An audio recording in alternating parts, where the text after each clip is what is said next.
नमो भगवते वासुदेवाय। जय श्री हरि, जय श्री भगवान विष्णु जी, जय श्री भगवान कृष्ण जी।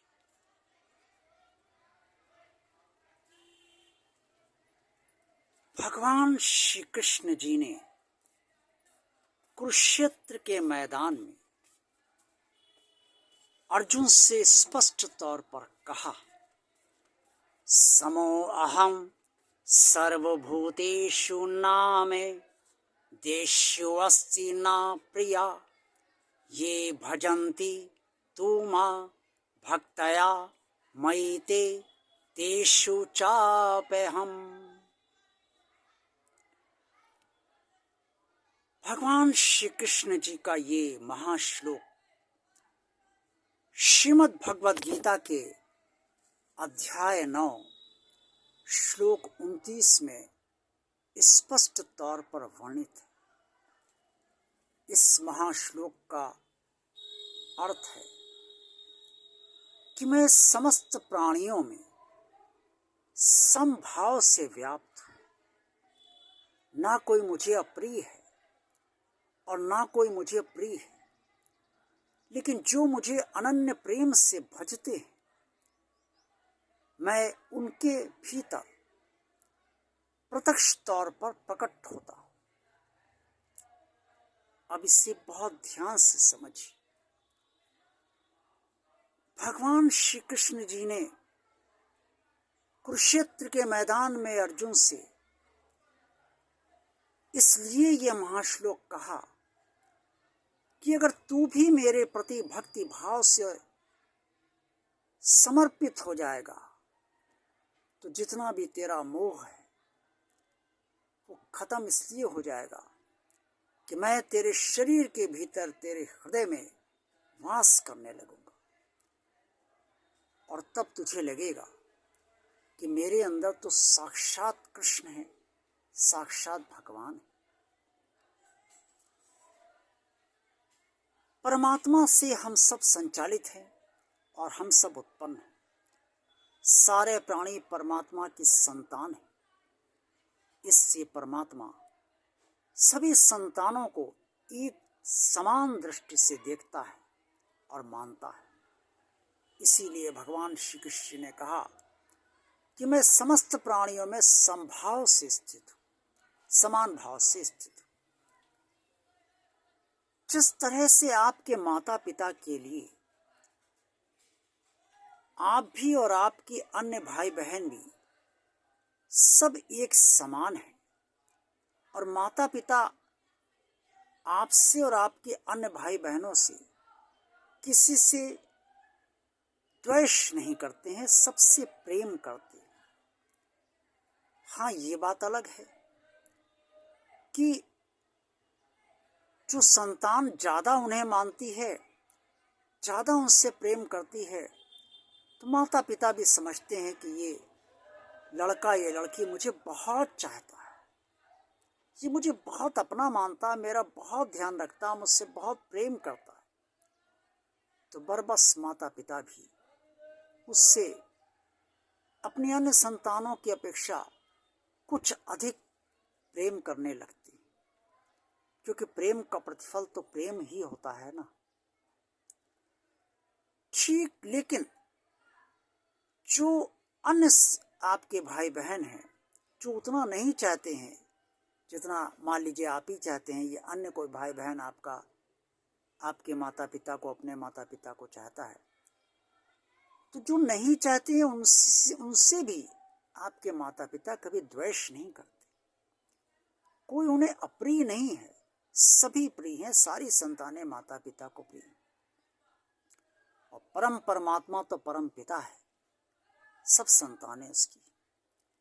जब सब संतानें उसकी हैं तो वो किसी से द्वेष नहीं करता और किसी से प्रेम भी नहीं करता अपनी तरफ से।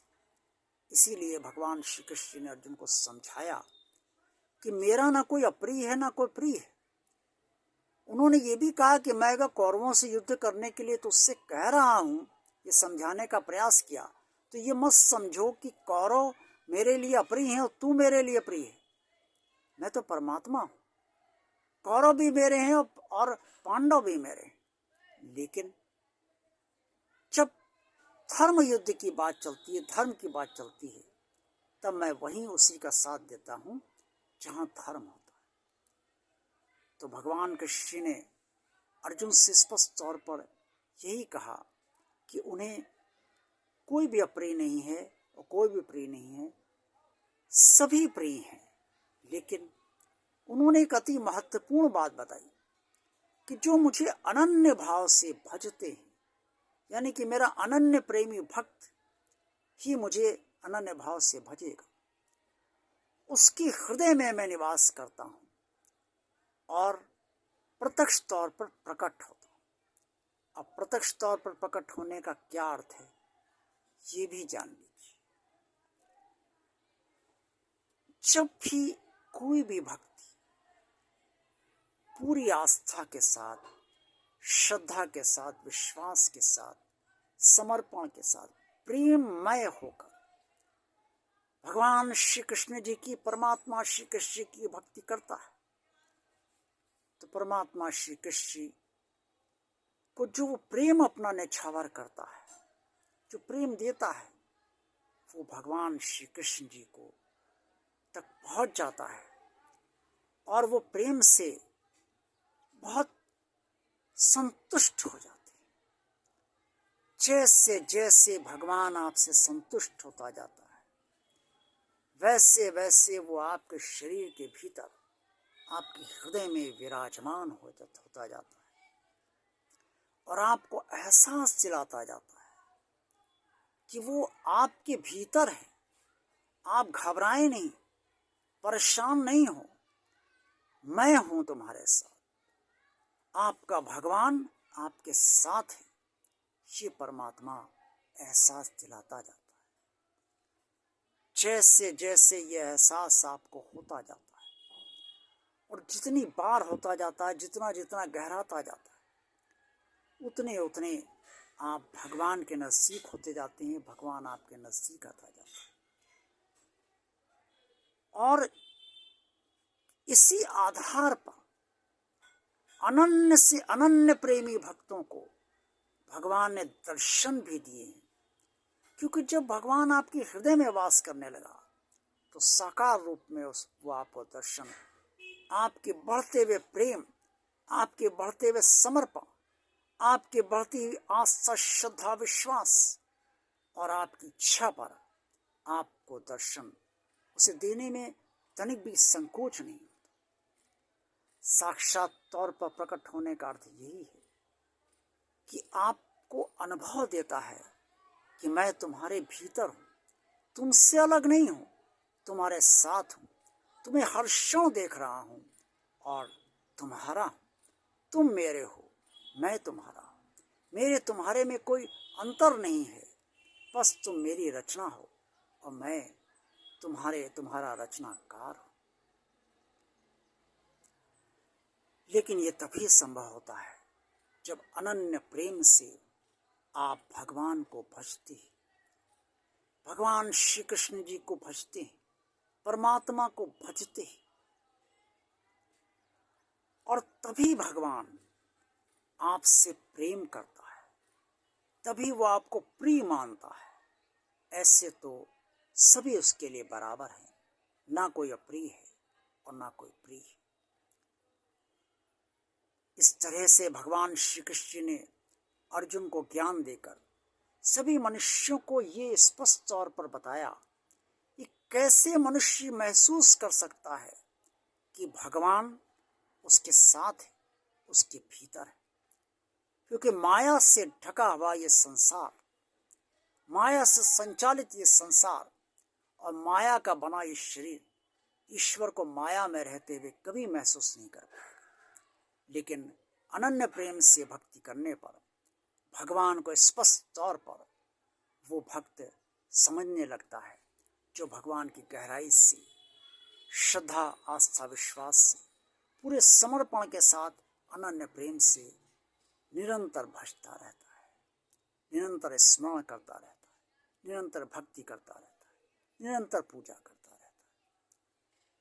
इससे जो भगवान श्री कृष्ण ने ये आप सबको बताया है कि आप अपने भीतर ईश्वर को महसूस करें, इसका पूरा लाभ आप भगवान के अनन्य प्रेमी बनकर ही उठा सकते। आज का वीडियो आपको कैसा लगा? अच्छा लगा है तो इसे लाइक अवश्य कीजिए। भगवान और आप चैनल आप सब देखते रहिए, और भगवान और आप चैनल को जिन लोगों ने अभी तक सब्सक्राइब नहीं किया है वो सब्सक्राइब तुरंत करने का कष्ट करें। भगवान का कार्य अवश्य आगे बढ़ाएं और भगवान के कार्य को तुरंत कर दें। भगवान और आप चैनल को आप सब ज़्यादा से ज़्यादा लोगों को शेयर करें, और कमेंट्स बॉक्स में आपको जो भी कहना है, सुझाव देने हैं, जो भी कहना है वो अवश्य कहने का वो अवश्य कहिए। आप सबका दिन शुभ व मंगलमय हो। ओम नमो भगवते वासुदेवाय। जय श्री हरि, जय श्री भगवान विष्णु जी, जय श्री भगवान कृष्ण जी। पवित्र भगवान श्री कृष्ण जी आप सबके हृदय में विराजमान हो, और आप सबको ये एहसास दिलाएं कि वो आपके साथ है। जय भगवान श्री कृष्ण।